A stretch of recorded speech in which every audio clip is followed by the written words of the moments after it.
Welcome back to the channel, guys. In my last two videos, I talked about the Chase Trifecta and the Amex Trifecta as point-earning card setups.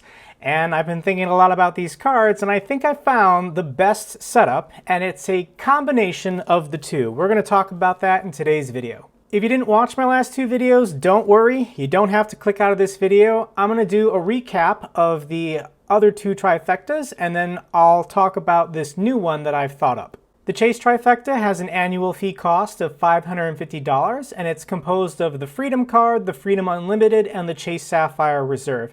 I went into more detail about each of these cards and explained why the Preferred is not ideal for this setup. Once again, more details in the other two videos, but we're going to quickly just go through the basics of the two setups. The Amex Trifecta setup that I preferred has an annual fee cost of $800 a year. It's the Amex Gold card, the Charles Schwab Platinum card, and then the Blue Business Plus card. I explained why I prefer the Charles Schwab card, because it gives you that 1.25 cent cash out rate. And then I don't prefer the Everyday Preferred card because it has an annual fee and it doesn't earn you as many points as the Blue Business Plus card. Now, when talking about all these trifectas, it's important to have a comparison. There is an opportunity cost whenever you use a card or a setup because you're not using a no annual fee cash back setup. So I like to use the Double Cash, the Blue Cash Every Day, and the Wells Fargo Propel kind of as my standard, the thing that you need to beat. In my last couple videos, I created a fake budget where I spend in a year $20,240. This comes out to $300 a month on dining out, $300 a month on groceries, $480 on streaming for the year, $30 a week on gas, $3,000 on travel, and then this other category, which includes maybe bills, healthcare, clothes, home repairs, electronics, gifts, tuition, and online purchases. When we plug in our no annual fee cashback card comparison setup, you save about $528 a year, or about 2.6% spend on your $20,000. In order to determine whether or not the Chase Trifecta or the Amex Trifecta was a good deal for you, you have to overcome the annual fee in addition to this opportunity cost of using a no annual fee cashback setup. So with some simple math, you can determine that the break-even point you need for the Chase Trifecta is $1,078, and for the Amex Trifecta, it's $1,328. A recap on the spend on the Amex Trifecta is for $20,000 worth of spend for each of the best categories of each card. I estimate you would earn about 57,000 membership reward points in a year. In my last video, I went into great detail why I don't value each credit at full value. If you're changing your behavior or spending money you wouldn't have spent otherwise, then it's not giving you true value. So for each of the credits associated with the Amex Trifecta, this is what I value them at. So when you add the credits plus the value of the points, and the points, in my opinion, the minimum is the Charles Schwab Platinum cash out rate of 1.25 cents per point. And then you can go ahead and say the high range is using transfer partners and getting on average 2 cents per point. So I estimate the value for me, these are once again my numbers as a single guy in North Dakota, the Amex Trifecta is worth between $1,314 and $1,748 for a year. But my break-even point was $1,328, and that's why I personally don't like the Amex Trifecta as much. There's just so many credits that I don't value at full worth, and then obviously that $800 annual fee is extremely high. The wild card in the Chase Trifecta is the Chase Freedom card, and this is a category 5% card where the category every 3 months changes. Depending on the category, you might earn a lot or not as much.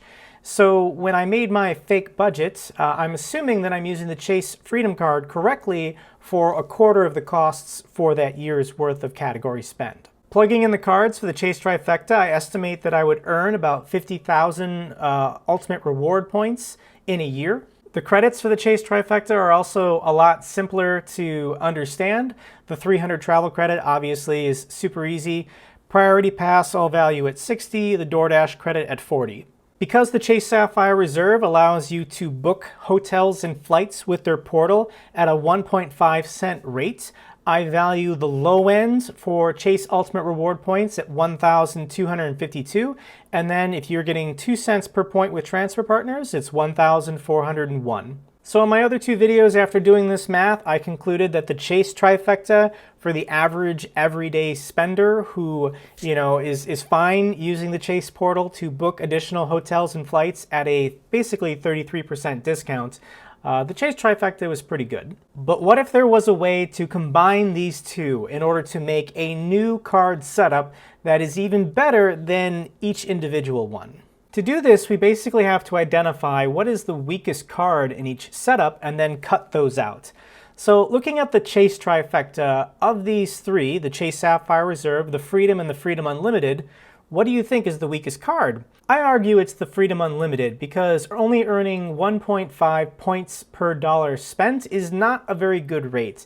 Yes, when you use transfer partners, it is worth 3 cents per point, and when using the redemption portal, it's worth like 2.25, but I still feel like this is the weakest card in the setup because you're just not earning as much points as you possibly could for each dollar spent. The best card in the setup might possibly be the Chase Freedom card, and let's just talk about how bonkers good this card when earning points.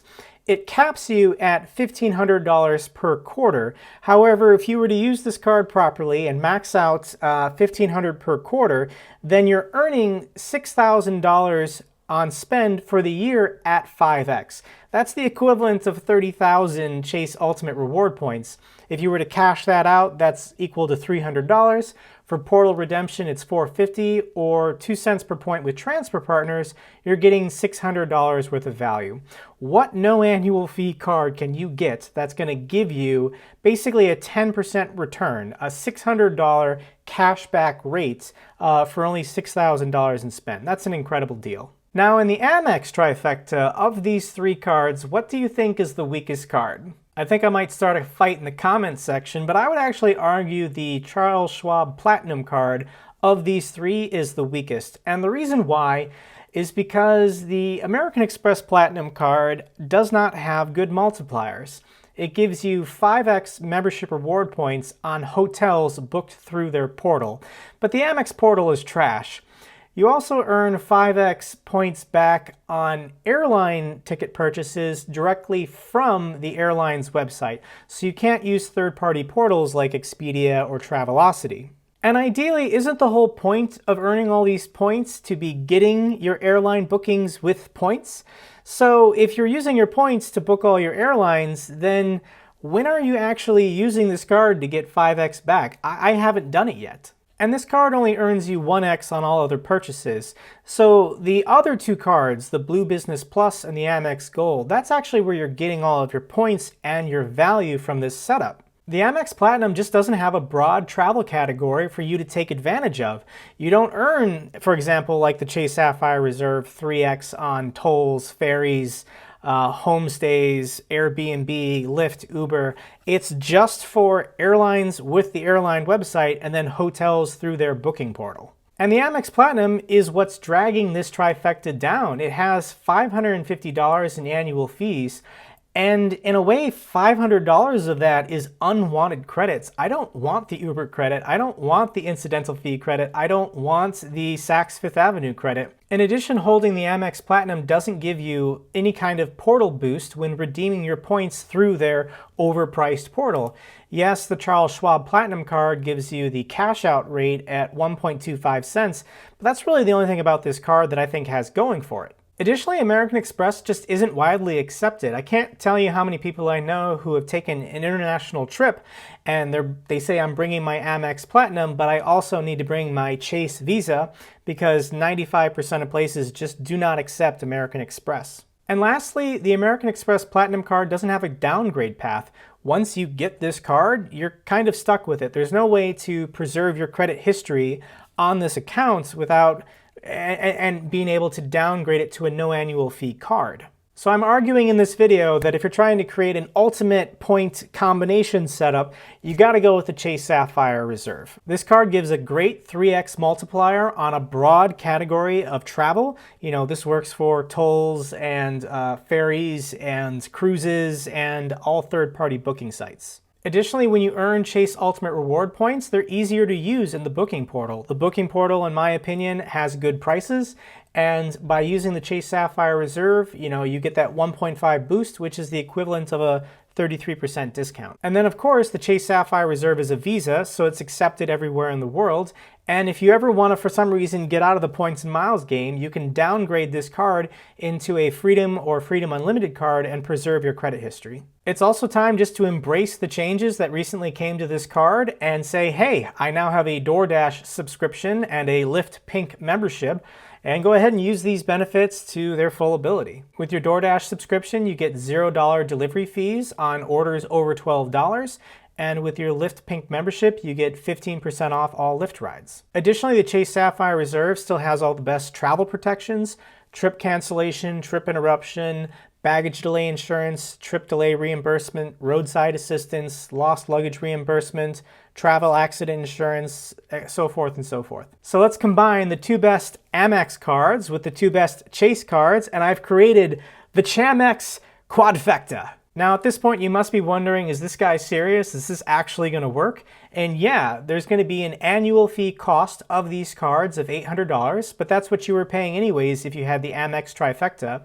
And this way, you get the best of both worlds. You're still earning Amex membership reward points, and because you hold the gold card, you can still transfer your points to all of American Express's best transfer partners. And because you're still earning Chase Ultimate Reward points and you hold the Chase Sapphire Reserve, you can still transfer points to all of Chase's best transfer partners. So let's plug our new ChamEx Quadfecta into our fake budget, and these are the numbers that I come up with. You'll end the year after $20,000 in spend with 34,000 Amex membership reward points and 28,000 Chase Ultimate Reward points. We're assuming that you're using the Chase Freedom Card for 5x points back on all quarterly category spend, then the Blue Business Plus for all the other spend, and then for the Amex Gold, you're using that for groceries. The interesting thing about this setup, though, is that there is some flexibility. If you're using the Amex Gold, you'll earn 4x back on dining, but if you want to use the Chase Sapphire Reserve, you can get 3x back on dining. So depending on which transfer partners with either Chase or Amex you like more, you can switch out which card you're using if you want to accelerate how many points you're earning towards, either Hyatt or Delta. The same is true as well for the travel category. If you're broadly traveling, then of course use the Chase Sapphire Reserve because it includes more types of travel. But if you're booking directly with an airline, you can still use the Amex Gold card for 3x back. So how do we value 62,680 points? Well, we got to go back to our break-even dollar amounts, which is the $800 annual fee plus the $528 opportunity cost of the no annual fee card setup. And we also have to now factor in the new arrangement of credits. And in my opinion, these are the best credits: the $300 travel credit on the CSR, the $40 or $60 DoorDash credit, the $120 Amex Gold dining credit. You still have Priority Pass because of the CSR. And then you only have to deal with $100 worth of airline fee incidental credits instead of $300 with the Amex Trifecta. So for the total points of 62,000, I value the Amex membership reward points. You've lost the Charles Schwab Platinum card, so you can no longer cash out your points at 1.25 cents per point. So let's assume on the low end of 1 cent per point, either you're getting gift cards or you're using their portal, 34,000 points would be worth $343, but at 2 cents per point, you're getting $686. Now, for the Chase Ultimate Reward points, I value on the low end the portal redemption of 1.5 cent per point. So that'll give you 426 on the low end, or 568 if you're transferring them out at 2 cents per point. So what is this Quadfecta worth? On the low end, I say 1,329. On the high end, 2023. So at the very lowest, you're still beating that break-even point with the no annual fee cashback setup. Now, when we compare our ChamEx Quadfecta against the Chase Trifecta and the Amex Trifecta, it performs the best, both on the low end and on the high end. But if you're watching this video, I'm assuming that you're trying to become a pro at redeeming your points. So let's only focus on the high end, the 2 cent per point redemption value. So let's look at the Chase Trifecta. If you were to, at the high end, get 2 cents per point, you would be getting about $1,400 worth of value in a year. That is $328 above this break-even point for the no annual fee cashback setup, and $851 past just the annual fees. For the Amex Trifecta, if you're getting 2 cents per point, you're $420 above the break-even point, or you're $948 above, once again, the cost of the annual fee. And for our ChamEx Quadfecta, you are $695 above our break-even point and $1,200 above the annual fee cost. So with my fake budget of a single dude in North Dakota, the ChamEx Quadfecta is the best performing credit card combination if you're trying to maximize your reward and value. But what if we were to change these numbers? What if we were to scale it differently? Let's say that you're a dual income family, household, and you're going to be spending more than $20,000 a year. You're spending more on food, you're spending more on gas, you're spending more on travel, and you're using your Freedom cards either to the max, or potentially you and a player 2 in your household also has a Freedom card, and then you can really take advantage of that 5% category spend. So let's buff up our numbers and say that you're a dual income household that spends way more on dining out, groceries, a little bit more on streaming and gas, more on travel, and more on the other category. Let's increase our total spend to $40,000, and once again we have to plug in our no annual fee cashback card setup. On $40,000 in spend, you'll get about $1,029 back, or 2.6% savings rate. Now let's plug in the ChamEx Quadfecta, and on $40,000 in spend, you'll get about 58,000 Amex membership reward points and 54,000 Chase Ultimate reward points, for a total of about 112,000 travel points. Now the credits, once again, are easy to calculate. I'm going to increase the value of Priority Pass because I'm assuming that you're traveling with a significant other and that you'll be going into lounges together. I'm also going to increase the airline incidental fee credit, assuming that with 2 people you're more likely to have checked bags. So for that total points of over 111,000, on the low end, I value the Amex points at 580. At the high end, 1,160. For Chase, on the low end, 810, and on the high end, 1,080. So the final numbers, on the low end, I would value all these points at $2,010. On the high end, 2,860. This gets us 1,031 above our break-even number and about 1,980 above just the annual fees. And the final question we have to consider is this worth it? You know, is tracking all of these accounts and using these cards and remembering what category for what in order to get points that you then do research and then you then transfer in order to get 2 cents per point. Is this all worth it? And it just comes down to, you know, how much time do you have and how much do you enjoy doing this?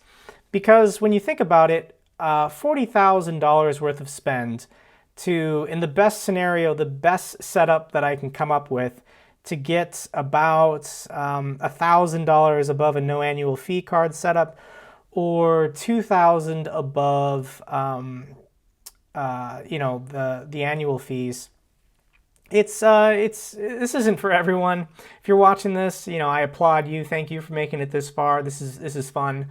Yeah, you know, credit cards are not going to make you rich. I've said this in previous videos, and I think I have to keep saying this because, you know, I'm in these Facebook groups and I interact with people, and they believe that somehow by getting these, they're going to be balling. They're going to be making millions of points and, you know, traveling around the world for free.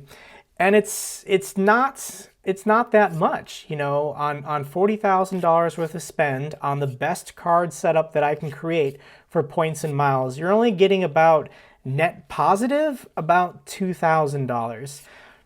you can take like one nice vacation a year for that. So it really just comes down to, is this a hobby that you want to take up? Is this something that you find fun and enjoyable? It can be a lot of fun, but it also is work, and it's, once again, not going to make you rich. Okay guys, that's all I got for you. If you enjoyed this video, give me a thumbs up so the algorithm knows it's good. In addition, if you haven't subscribed yet, consider subscribing. I post weekly about military and finance topics. And if you have any comments or questions, what do you think of the ChamEx Quadfecta? Leave me a comment down below. I love hearing from you guys. Until the next video, take care.